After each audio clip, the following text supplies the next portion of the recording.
వాక్యాన్ని మనం ధ్యానిస్తున్నాము. ఆయన మాటలు చాలా చక్కనైనవి, ఉన్నతమైనవి కనుక జాగ్రత్త కలిగి ఆయన మాటలు మనము ధ్యానించాలి.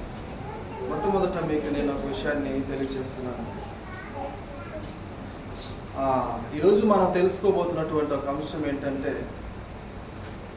అది ఒక పట్టణానికి సంబంధించినది, ఒక సంఘానికి సంబంధించినది, ఒక వ్యక్తికి సంబంధించినది. 3 విషయాలు దీంట్లో ఉన్నాయి. ఒకటి పట్టణానికి, అంటే పట్టణమైనా ఊరైనా అనుకోవచ్చు మనం, అలాగా. రెండవది వచ్చి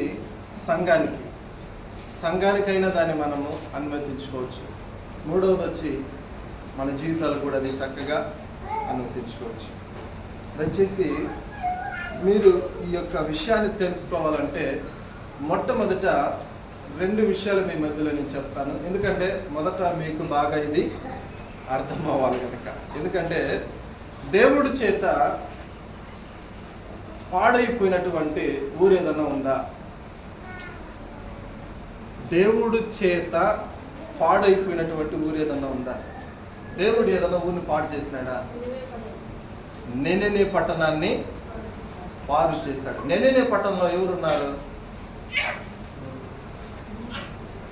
నెనెనే పట్టణంలో ఎవరున్నారు? పాడైపోయింది, పూర్తిగా పాడైపోయింది. నెనెనే పట్టణము పాడైపోవడానికి కారణమైంది, పాడైపోయేటటువంటి మూమెంట్ వచ్చింది. కానీ దేవుడు దాన్ని వాళ్ళ యొక్క పక్షతాపం వలన, వారు తిరిగి దేవుని ప్రార్థించడం వలన నెనెనే పట్టణం తిరిగి మరలా రక్షణలోకి వచ్చింది. పాడైపోయినటువంటి పట్టణం ఒకటి ఉంది, దేవుడే పాడు చేసేసాడు దాన్ని.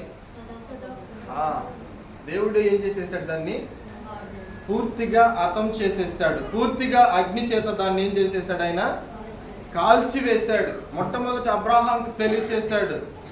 అబ్రాహాము ఆ పట్టణానికి వెళ్తుంటే పోతూ పోతూ అబ్రాహాన్ని దర్శించుకొని వెళ్ళాడు.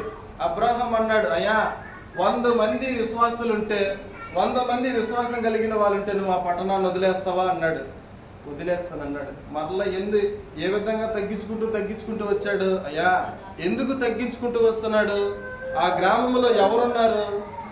తన సహోదరుడు ఉన్నాడు. అయ్యా కొంచెంపు అందరూ దయచేసి మీకు చేతులెత్తి నేను నమస్కరిస్తున్నాను, దేవుని వాక్యాన్ని జాగ్రత్తగా వినాలని మనవి చేస్తున్నాను. ఇవి నా మాటలు కాదు. సమూయేలుతో దేవుడు అన్నాడు, నేను బాలుడిని అన్నాడు. దేవుడే ఉన్నాడు, నువ్వేమనకూడదు, బాలుడుని అనకూడదు. నువ్వు మాట్లాడేది ఎవరు? అత్యున్నతమైనటువంటి సింహాసనం మీద కూర్చున్నటువంటి దేవుడు మనతో మాట్లాడతాడు. ఆయన మాటకు మనం చాలా విలువని ఇవ్వాలి. ఆఫ్టర్ ఆల్ నేను ఒక మనిషిని కావచ్చు, ఆఫ్టర్ ఆల్ నేను ఒక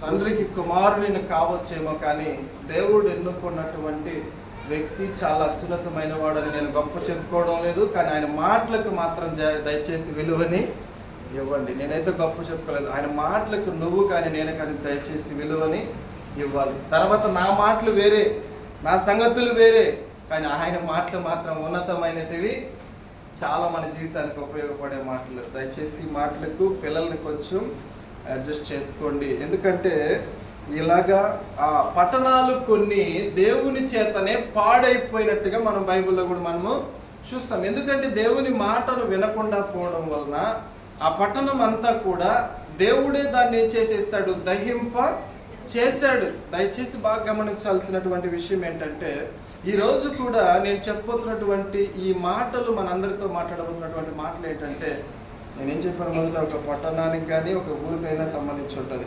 తర్వాత వచ్చి ఒక సంఘానికి కూడా ఆ మాటలు వర్తించి ఉంటాయి.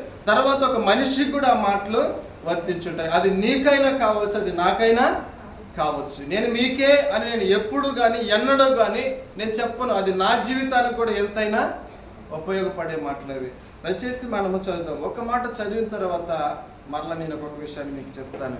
యెషయా గ్రంథము 60వ అధ్యాయము 1వ వచనము చదవండి.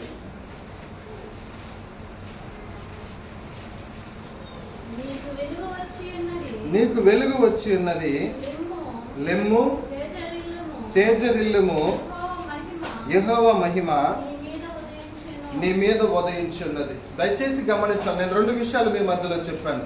ఒకటేం చెప్పాను, సొదొమ గొమొర్రా పట్టణాన్ని గురించి చెప్పాను. రెండవది భవాని చెప్పింది, నినెవె పట్టణం కూడా పాడైపోవలసినటువంటి సందర్భాల దగ్గరికి వచ్చాయి.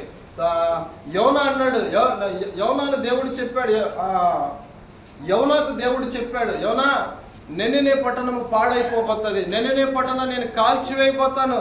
దయచేసి నువ్వు అక్కడికి వెళ్ళి సువార్త నుంచి నువ్వు అక్కడికి వెళ్ళి ప్రకటించు, వాళ్ళని మారమని చెప్పు, వారి నిజమైన దేవుని తెలుసుకోమని చెప్పు, ఇప్పటికైనా వాళ్ళని పశ్చాత్తాపడమని చెప్పు, వారిని నేను రక్షిస్తాను, క్షమిస్తానని చెప్పాడు. కానీ యోనా చాలా తొందర చేష్టలు అక్కడ చేసినట్టుగా మనం చూస్తాం. అయినను కూడా దేవుడు ఏదో ఒక విధంగా ఏం చేశాడు, అక్కడికి యోనాని పంపించాడు. బాగా గమనించాలా, 7 చదివిన మాటకి ఆ పట్టణానికి చాలా సంబంధం ఉంది. ఆ పట్టణమే కాదు, అసలైన పట్టణం కూడా దీంట్లో ఉంది. చెప్తాను.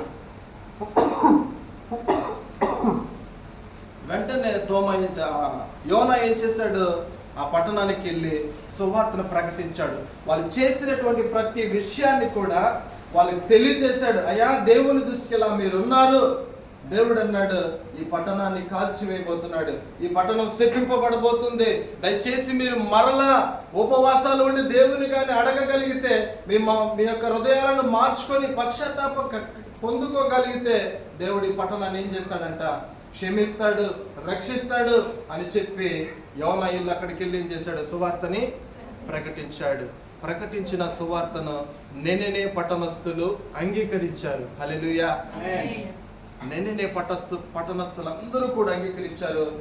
యోనాను అడిగారు, అయ్యా మేమేం చేయాలనంటే అందరూ కూడా ఏం చేశారంట, ఒక్కటైనను భోజనం చేయలేదు, ఒక్కటైనను ఊరు బయట వెళ్ళలేదు, అన్నీ దేవుణ్ణి ఏం చేసేయాలి, ప్రార్థన చేస్తాయి. మనుషులు ఉన్నారు, జంతువులు ఉన్నాయి, పక్షులు ఉన్నాయి, ఇవన్నీ కూడా కనీసము వారు ఉపవాసం చేసిన దినాలలో కూడా పశువులను కూడా తీసుకెళ్ళి ఏం చేయలేదంటే వాళ్ళు మేపలేదు, అన్ని కట్టుకుంటా కట్టేశారు అంతే. అన్ని ఎవరిని మొరపెట్టాలా, దేవుని మొరపెట్టాలా. ఎందుకంటే ఈ పట్టణం అగ్ని చేత కాల్చబడిపోతుంది, దేవుడి యొక్క ఉగ్రత చేత ఈ పట్టణం అంతమైపోతుంది అన్నటువంటి సంగతిని తెలుసుకున్నటువంటి నినెవె పట్టణస్థులు తిరిగి పశ్చాత్తాపానికి తిరగబడ్డారే కనుక, అందుకే ఆ రక్షణ పొందినటువంటి పట్టణానికి దేవుడు అంటున్నాడు, ఏమంటాడంటే, చదువు ఒకసారి మళ్ళమాట, ఏమొచ్చిందంట, హల్లెలూయా. నువ్వు కానీ నేను కానీ మనం చేసిన ప్రతి విషయాన్ని దేవుని దగ్గర ఒప్పుకుంటే ఆయన నీతో అంటాడు, ఆయన సంఘంతో అంటాడు, ఆయన గ్రామంతో అంటాడు. ఏమంటాడంటే, నీకేమొచ్చినదో తెలుసా, వెలుగు వచ్చింది. కానీ మనం చేయాల్సింది ఏంటంటే, నినెవె పట్టణస్థులు ఏదైతే చేశారో అది మనం చేయాలి. అప్పుడే మన మీదకి ఏమొస్తుంది, వెలుగు వస్తుంది. చదువుమా, నీకు వెలుగు వచ్చినది, లెమ్మో తేజరిల్లుము. మరలా ఏం చేయి, నువ్వు ఆ నినెవె యొక్క పట్టణము మొట్టమొదట బాగా దేవుని దృష్టికి చక్కగా కనబడినటువంటి పట్టణము పాడైపోయింది, దేవుని దృష్టికి వ్యతిరేకంగా మార్చబడిపోయింది, పాపము చేత నింపబడిపోయింది. దేవుడు దాన్ని శిక్షించాలనుకున్నప్పుడు తిరిగి పశ్చాత్తాపం పొందుకునేది కనుకనే ఏం చెప్పాడు దేవుడు దానికి, నువ్వు తిరిగి లెమ్ము, మరలా నువ్వేం చేయబడాలా, తేజరెళ్ళాలి. నువ్వు 10 మందికి ఏం చేయాలి తెలుసా, నువ్వు కనబడాలి. నువ్వు దీపం వెలిగించి ఎక్కడ పెట్టకూడదు, మనము కొంచెం కింద పెడితే ఏమవుతుంది, చీకటి అవుతుంది. ఇప్పుడు మన గృహంలో అన్నం తింటా ఉన్నాము, గబగబున కరెంట్ అయిపోయింది, ముట్టించి పెట్టిన కప్పని దాని కింద పెట్టేసి దాని మీద ఏదైనా కప్పేటట్టు అవుతుందా, అన్నం తినగలమా, లేదు. దాన్ని ఏం చేయాలా, మన పిల్లలు మన అందరం కూర్చున్నప్పుడు ఆ దీపాన్ని వెలిగించి దీపస్తంభం మీద పెడితేనే మనందరికి వెలిగి వస్తుంది. చక్కగా చూసుకొని ఆహారం తింటాము, లేదు ఏదో ఒక పని మనం అక్కడ చేసుకోవడానికి అవసరం ఉంటుంది. కానీ దేవుడు అంటున్నాడు, నువ్వు లెమ్ము, నువ్వు తేజరెల్లుము. ఆ పట్టణము ఎంత ఘోరమైన స్థితికి దిగజారిపోయిందో ఆలోచించాలి. తర్వాత వచ్చి ఇంకొక విషయాన్ని చెప్పాను, సొదొమ గొమొర్రా పట్టణానికి కూడా దేవుడు అవకాశాన్ని ఇచ్చాడు.